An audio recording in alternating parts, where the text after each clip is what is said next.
Hello and welcome to another exciting edition of Adam's Music Box, where today I want to talk about the absolute genius of Ice-T, because it was on this day in 1991 that he agreed to withdraw the song Cop Killer from the 1991 Body Count self-titled album. Now, we'll get into that in a bit, but let's just start off with how Ice-T brought such a unique perspective to hip hop. Ice-T is a great observer of life, and he's an observer of the things that surrounded his upbringing, surrounded his young adulthood, and that surround the world to this day. He's done podcasts about it, he's written rap songs about it, heavy metal songs about it, he posts about it on social media. You can tell that his observations really are informed by a profound philosophy on life that's expressed in a way that really tells his audience exactly what he's thinking. He's able to give advice without really talking down to people. He say, "This is how it is. This is my perspective, and you know that I've lived the life to give it credibility." And that attitude that we see in Ice-T really transcends all of the different forums that he uses to express it.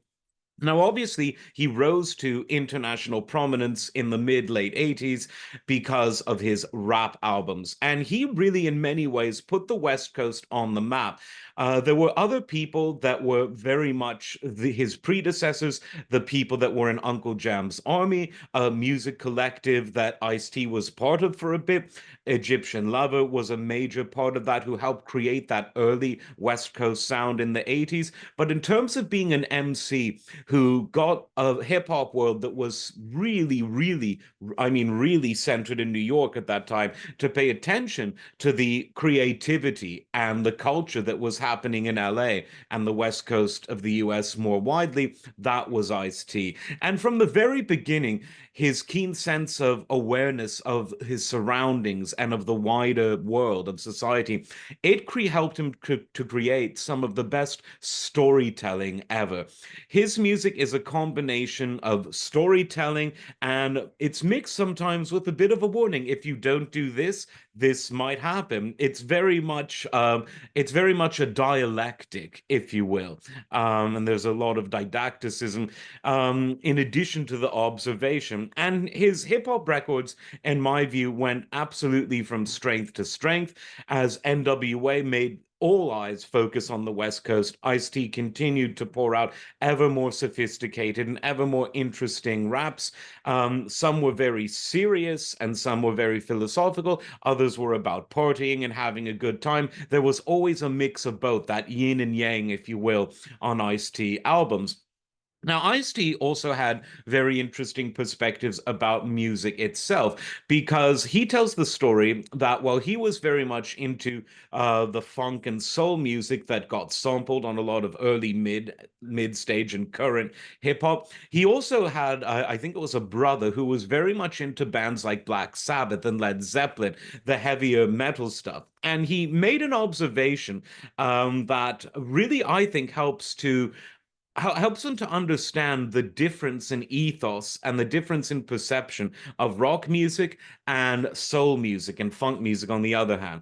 So Ice-T said that if he wants to relax, if he wants to get with a girl, if he wants to chill, he's going to listen to hip hop or soul or funk. But if he wants to get his anger out, if he wants to just sort of get his aggression out, he's going to listen to heavy rock music, to heavy metal. And he had a lot of things to say on that sort of aggressive tip back in the early 90s.